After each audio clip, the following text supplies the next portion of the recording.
Aujourd'hui, pour cette émission, les reportages de l'été, je suis devant le musée Albert André à Bagnols-sur-Cèze.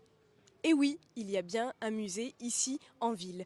Et il se trouve juste en haut de l'hôtel de ville, derrière moi. Suivez-nous.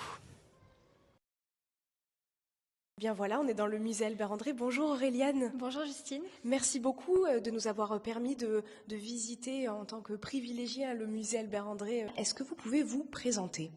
Oui, et bien donc je m'appelle Auréliane Villadrul, je suis guide conférencière et médiatrice culturelle au musée Albert André, mais également dans les autres musées gérés par la conservation. Donc c'est un service du département qui valorise les collections de 3 musées dans le Gard, qui prend soin donc de leurs collections, donc les conditions de sécurité, de conservation des œuvres, c'est le plus important, mais qui va aussi organiser tout ce qui est animation culturelle pour justement faire connaître ces musées et les valoriser. D'accord. Et alors, ici, on se trouve dans le musée Albert André. Est-ce que vous pouvez nous parler de ce musée, de son histoire ? Oui, alors c'est un musée très très ancien, puisqu'il a été créé en 1859.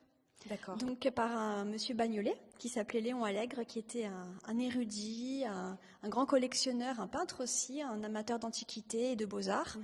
Et donc le but de ce monsieur Léon Allègre, c'était de faire un musée encyclopédique, c'est-à-dire que chaque salle du musée devait refléter une thématique liée à la connaissance et au savoir.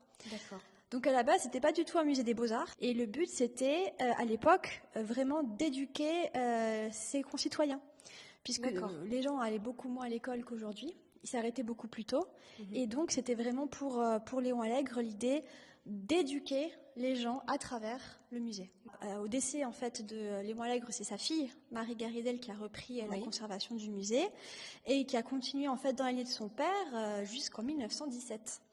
En 1917, le musée se retrouve sans conservateur, et là on propose au peintre Albert André, qui n'est pas bagnolais, mais qui a une maison de vacances à Lodin, et qui donc vient quand même souvent à Bagnols, on lui propose, puisqu'il est peintre, de devenir conservateur du musée.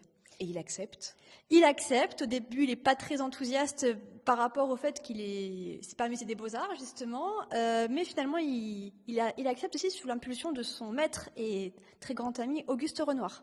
Donc il accepte et en fait, il va rapidement un petit peu mettre de l'ordre dans les collections, il va moderniser un petit peu. Qu'est-ce qu'on va retrouver à l'intérieur du musée Albert André ? Est-ce qu'on va retrouver uniquement des peintures ?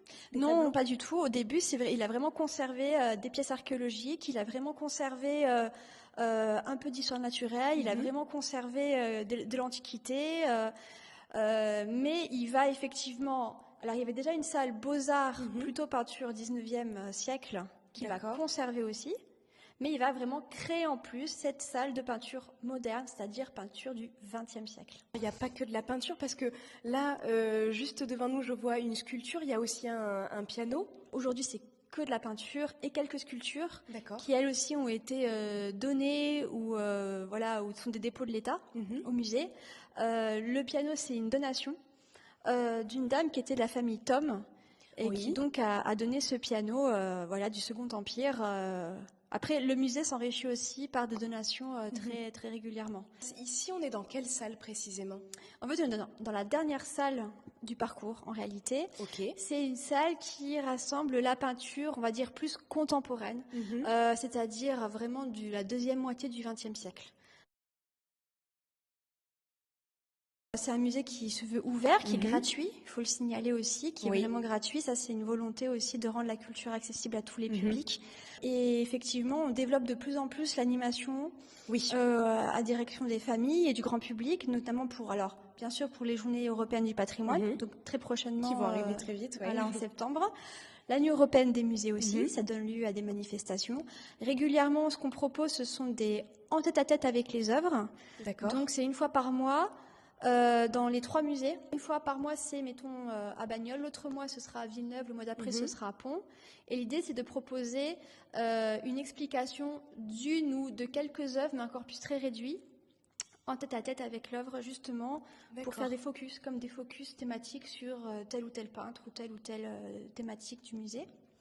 Et enfin, pendant les vacances, on va proposer également des ateliers d'expression plastique en fait pour les familles. Le musée, il va changer. Il va y avoir une grande exposition temporaire en décembre qui va totalement bouleverser l'accrochage actuel. Il va durer jusqu'au mois de mai.